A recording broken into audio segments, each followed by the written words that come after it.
Bueno, ahora a gobernar, ¿no? Ya está. Ya tenés las dos leyes que querías, tal vez no en los matices tal como lo imaginaba el presidente Milei, pero ya están con el acuerdo del Congreso. Habrá que ver según qué versión, si un color un poquito más oscuro, un color más claro, pero ya están. Están encaminadas. Ya están encaminadas, ya está.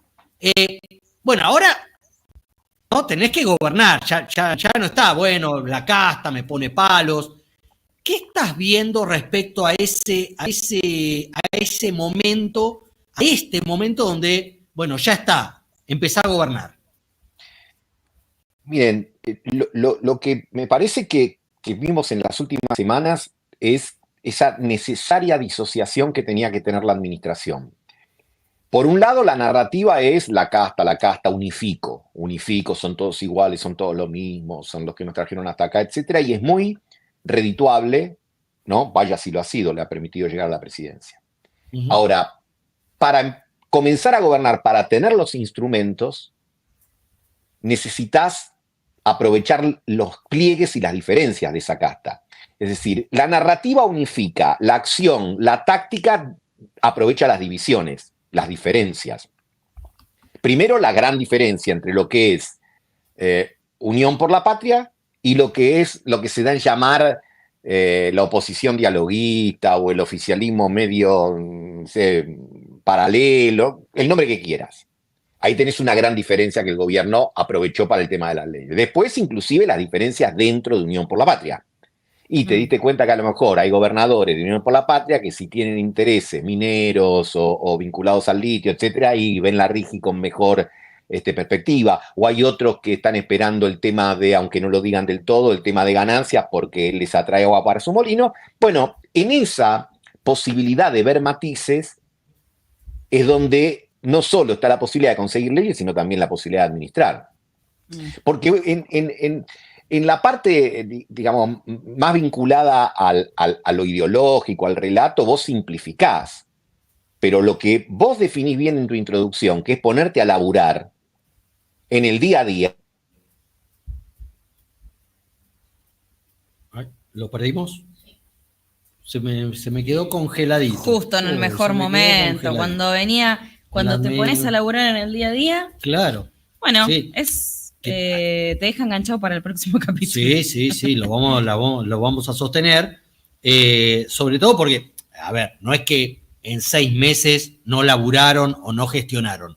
No, vienen gestionando, pero básicamente con herramientas de corto alcance, un decreto de necesidad y urgencia que está vigente prácticamente en su totalidad, salvo los capítulos laborales y alguna otra cosa menor, pero eso no es sostenible en el tiempo, digamos.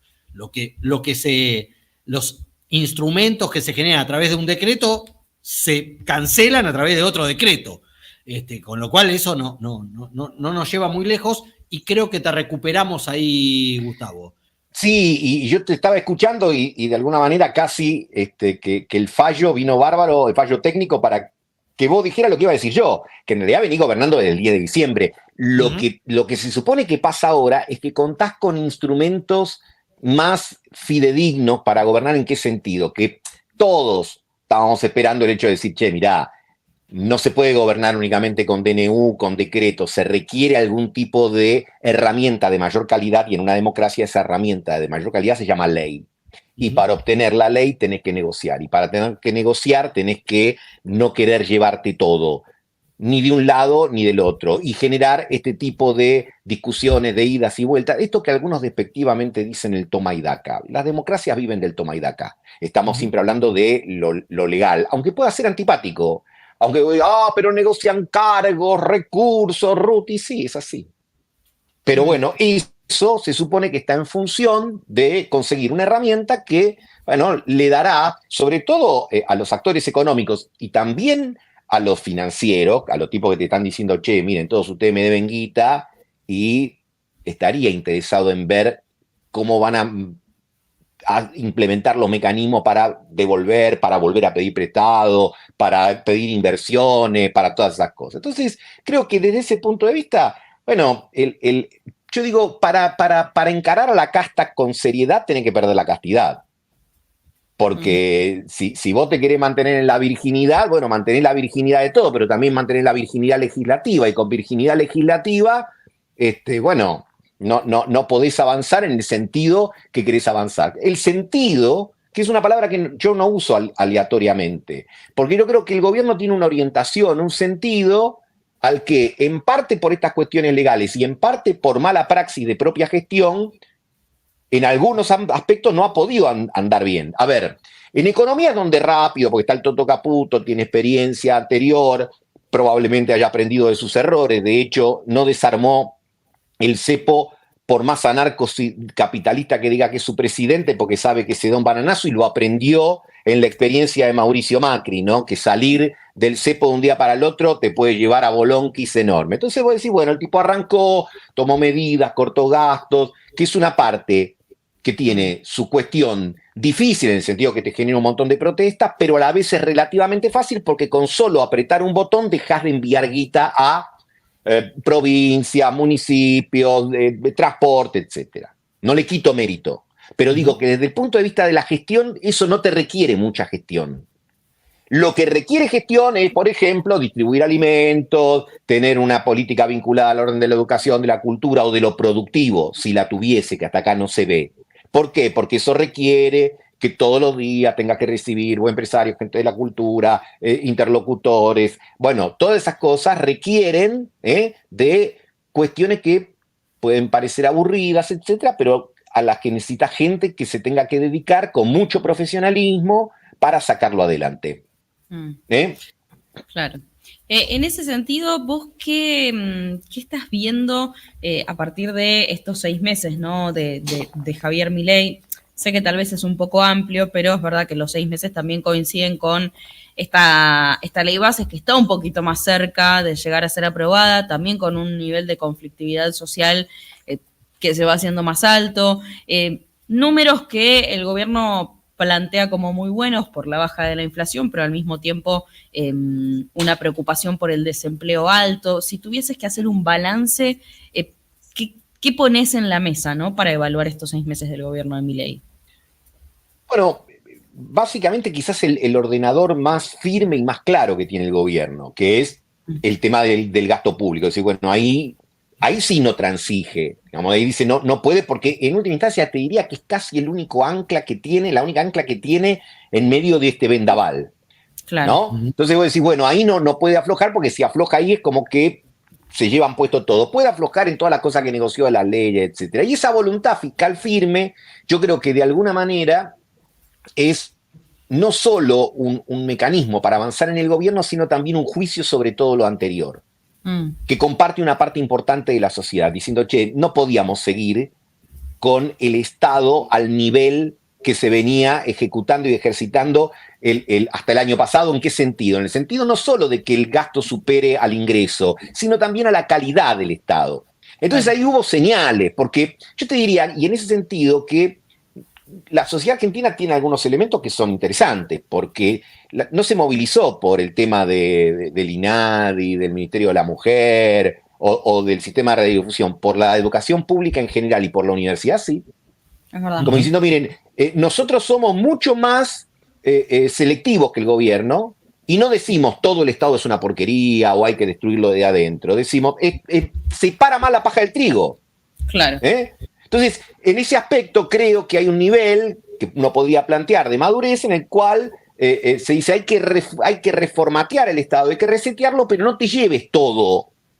Tratar de llevarte lo que no funciona, corregir lo que haya que corregir y sacar lo que haya que sacar. En lo que haya que sacar y consideremos que hay que acompañarte, acá estamos. En lo otro no. Yo creo que todavía eso, que después va a requerir mucha gestión, porque lo decíamos con el caso de ese ministerio inmenso que ya dijimos muchas veces, que es capital humano, que es imposible para nadie, al margen de las cualidades que tenga o carezca la ministra Petovelo, es imposible para nadie ese ministerio, y creo que también los escuchaba en la introducción, ¿no? Yo creo que también ahí te encontrás con otra cosa que el gobierno está discutiendo, a mi criterio, con un poco de infantilismo ideológico, ¿no? ¿Dónde lo mete Sturzenegger? Lo primero Claro. que había dicho era Ministerio de Desregulación Económica. Y yo te diría, no haga quilombo, porque si tenés un Ministerio de Economía y tenés otro ministro de Desregulación Económica, ya genera mucha confusión. Además, si los dos en el pasado no se llevaron muy bien, a lo mejor ahora se llevan bárbaro, qué sé yo, van juntos a pescar y todo, no lo sabemos, no pareciera, pero... no pareciera, Bueno, no es lo que entonces, cuentan, por lo menos. entonces hay que plantear, y esto también tiene que ver con la gestión, y por qué yo hacía referencia al infantilismo, ¿en qué sentido? A ver, está bien, no tiene que... 22 ministerios como había antes, una locura, era un despropósito, etcétera. Ahora no está escrito en la tabla de la ley que tienen que ser 8. Si son 9 o 10, no pasa nada. Claro. Y si el ministerio además tiene acotado su universo específico y en lo posible no se superpone con otros, mejor. Porque si no, viste, haces un aquelarre que de alguna manera la consecuencia impacta sobre la propia gestión del gobierno. Porque yo creo que el tema de capital humano es que es imposible que alguien se haga cargo de trabajo, educación, salud, desarrollo social, PAMIANSE, viste, voy a decir, flaco. Nadie en la historia argentina tuvo tanto poder. Entonces, y a la vez, si creás ministerios que tienen cuestiones comunes, creo que embarrama la cosa. La gestión tiene que también saber qué tipo de dispositivos y artefactos construís para mejorar tu día a día, porque ya para los problemas está la realidad y para las oposiciones las que te generan los que se llaman oposición. Si además vas a alimentar una serie de internas en el gabinete, porque no, este tema es mío, no, este tema me lo dieron a mí, no, esto lo voy a manejar yo porque estoy más cerca del presidente, que lo vemos, ¿no? Porque, a ver, alguna vez creo que en estas charlas que tenemos, yo les decía, un gabinete es un conjunto de gente que se detesta, en cualquier gobierno. Porque están permanentemente, si a uno le va bien, lo detestás porque le va bien. Si no, porque te está metiendo en lo tuyo. Si no, porque tiene más centimetraje o tiene más tiempo, ahora será más posteos en las redes. Siempre hay motivos por los cuales en un gabinete se tienen muchas veces no del todo simpatía. Entonces, si a eso le agregás elementos para que se hagan cuestiones más profundas y ya de gestión, bueno, pasa esto que pasa, que te genera inmovilidad, que le sacan a uno y se lo llevan, no, esta parte mejor me la llevo acá. Entonces no terminás de saber cómo va a terminar funcionando todo esto. Y en esa cuestión, yo creo que también hay que tener presente, o probablemente el gobierno tenga que tener presente, que una cosa es delegar, lo cual a mi criterio está muy bien, y la otra es desentenderse, lo cual a mi criterio está muy mal. Una cosa es que yo diga, mire muchachos, la verdad, quiero hacer un canal de streaming y estoy pensando que ustedes se pueden encargar de tal cosa y tal otra. Buenísimo. La otra es que después no les hable más. Y que ustedes arranquen y no sepan si más o menos lo que yo tenía pensado, teniendo que soy el que pone la tarasca, está más o menos cercano a lo que... Y que un día a lo mejor se enteren que estoy enojado con ustedes. Y ni siquiera se enteren por mí. Se enteren por alguien que dijo. Bueno, eso lo vivimos en otro formato con los 4 años del Frente de Todos y sale mal. Gustavo, ¿y a vos te da más tranquilidad o no te altera que en esa dinámica del gobierno el que esté encargado ahora de esa delegación, por llamarla de alguna manera, sea Guillermo Francos y no Nicolás Pose? Bueno, lo que pasa con Nicolás Pose es que esperamos casi 6 meses para escucharle la voz. A ver, el jefe de gabinete, de acuerdo a la Constitución Nacional, artículos 100 y 101, es el jefe de la administración pública. Mirá, nada más y nada menos. Tiene un poder formidable, por lo menos en los papeles.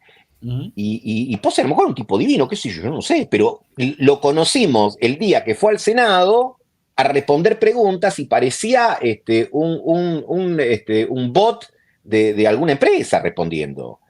¿Viste? Era una cosa que vos decías, bueno, a lo mejor era un fenómeno como gerente de una empresa privada, pero en el ámbito público parece que no andaba.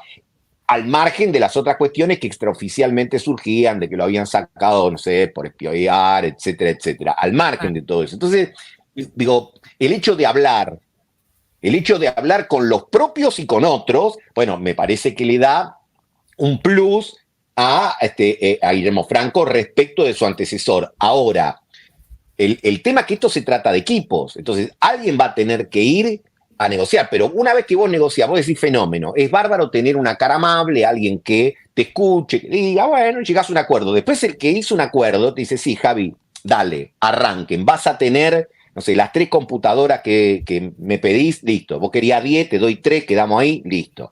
Te da vuelta y alguien lo tiene que ejecutar eso. Claro. Porque si no a la segunda o a la tercera vez, vos decís, mirá, me tratan bien esto, pero no me resuelven las cuestiones. Y para eso tiene que funcionar una serie de engranajes en los cuales en esta administración ha habido una puerta giratoria en la cual ya creo que son cerca de 50 los funcionarios que entraron, estuvieron un ratito y se fueron. Hay otros que ni siquiera entraron, porque hay lugares que todavía están vacantes, y hay otros que vienen de antes, lo cual no tiene por qué ponerlos en un lugar pecaminoso, pero vos decís, bueno, a lo mejor los tipos también están mirando y viendo, porque en la administración pública pasa lo mismo que en cualquier orden de la vida. Cuando llega alguien nuevo, vos lo orejeás, es como la carta del truco, estás viendo a ver qué onda. Viene un gobierno nuevo, todo bien, un antes, un después, la bisagra de la historia argentina, hemos cambiado, esto ya no va a ser fenómeno. Tipo te dicen, qué bárbaro, sí. Para adentro te dicen, ¿sabés todos los ñatos como vos que pasaron, que decían exactamente la misma huevada que estás diciendo vos ahora? ¿Qué hacen? Te miden. Claro. Te miden. Y en virtud de lo que van viendo en los hechos, no en el biribiri, toman decisiones. Y te dicen, no, mira, esto es mucho chamullo y no pasa nada, o no, estos tipos vienen y vienen con el ánimo a hacer cosas, o este tipo que está, o esta mina que está, sabe, así que yo no le voy a poder poner cualquier excusa si me viene a pedir algo, porque conoce. Ahora, si no conoces, no dialogás, no hay nada peor que querer gobernar lo que no comprendés, lo que no conoces, y además ponerte de punta a lo que tenés que gobernar. Entonces, creo que en ese sentido hay un cambio, al menos en algunos espacios del gobierno. Volvemos a lo mismo. En economía, vos podés estar de acuerdo o en desacuerdo con Caputo, pero él por lo menos de finanzas sabe, de producción, no sé, mucho parece que no le interesa. En política, Franco, bueno, negocia y sabe, y está en una posición cualitativa respecto de su antecesor. Bueno, hay que ver ese tamiz, cuántos de los otros ministros lo pasan o qué resultado les da, ¿no? Gustavo, hablando de gestión, vos recién decías que lo que de alguna manera identifica estos 6 meses tiene que ver con la política fiscal, ¿no? Que es de alguna manera ese compromiso que tomó Javier Milei. ¿Cuál dirías, por lo menos en tu análisis político, que tendría que ser o crees que va a ser lo que va a marcar los próximos 6 meses, ¿no? de Javier Milei? ¿Lo que crees vos que va a ser o por dónde crees que debería, ¿no? El eje. La economía real. El día a día. Yo estaba leyendo una encuesta hasta antes de conectarme con ustedes, ¿no? Que alguna gente empieza a tener la preocupación de que el mes se le hace largo, ¿no? Claro. Y que algunos empresarios empiezan a tener además la preocupación de decir, che, mirá, me están llegando toda la boleta, están diciendo, mirá, hasta acá fenómeno, estamos de acuerdo, qué gobierno pro mercado, etcétera, pero estaría necesitando clientes.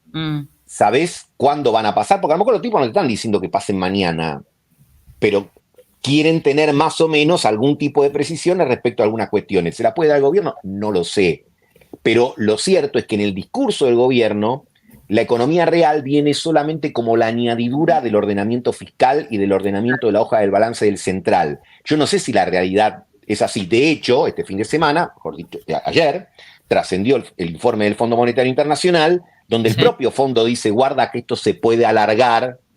Y mirá, para que el fondo, que no es precisamente la Madre Teresa de Calcuta, ni que esté, digamos, preocupado por habitualmente por este tipo de cosas, te diga, che, mirá que esto se puede estirar un rato largo, yo te diría, bueno, hay que darle bola. Entonces creo que los meses que vienen vamos a estar todos midiendo a ver si hay motores que se empiecen a encender de la reactivación. Porque eso no queda claro hasta ahora. Y entiendo que no es fácil porque para ninguno hubiese sido fácil porque tenés que achicar, tenés que hacer ajustes, vamos a decirlo así, tenés que hacer ajustes, tenés que recortar, pero a la vez tenés que buscar de qué manera algunas llamas te queden encendidas para que no se te apague la caldera. Bueno, hasta acá los indicadores no vienen dando bien. Claro, paradójicamente los primeros meses eso también te ayudó a bajar los precios, pero, viste, a ver, como me decía socarronamente algún intendente amigo, viste cómo es la gente, ¿no? Vos le haces una calle, un asfalto de una calle, y cuando vos estás esperando que te vengan a felicitar, vienen y te dicen, che, hay que iluminarla. La iluminás. Cuando ya tienen la calle y la iluminación, decís acá, lo hacen Gardel, lo hacen Gobernador, al tipo dice, che, hay inseguridad. Siempre te van a pedir más. Entonces ahora vos ves que en las encuestas de opinión la inflación como problema viene bajando y el empleo viene subiendo como preocupación. Sí, sí. Pues te dicen, che, está bueno esto, pero ¿sabes qué? O me quedé sin laburo, o alguien en mi familia se quedó sin laburo, o insisto, soy un empresario y me estoy quedando sin clientes. Hay noticias que probablemente no estén en la tapa, aunque hoy tuvieron una cobertura importante por parte del periodismo. Por ejemplo, que yo, Asindar. Y es la segunda vez en el año que Asindar entra a suspensión. Vos me decís, una golondrina no hace verano. No es una sola, porque las automotrices al principio del año tuvieron ahí con vacaciones anticipadas, etcétera, pero vos decís, bueno, es al comienzo, es como una contraindicación de la medicación para bajar el gasto, etcétera. Ahora, si todo el tratamiento va a ser así, me empiezo a preocupar. Y ahí yo creo que es cri-cri lo que se escucha a nivel de gobierno, porque todo lo que estamos escuchando está, digamos, mejor o peor orientado al tema del ajuste, al tema de la deuda, al tema del déficit cuasi fiscal, fenómeno. Claro. Pero de lo otro, viste, insisto, yo creo que hay una confianza, el tiempo dirá, a mí me parece que a veces es una confianza excesiva, a que eso se va a resolver y que mágicamente, digamos, cuando la inflación esté a niveles de 3, 2% mensual, digamos, bueno, ahora sí, vamos, invertimos, compramos, sacamos el canuto, etcétera. No sé si es tan lineal.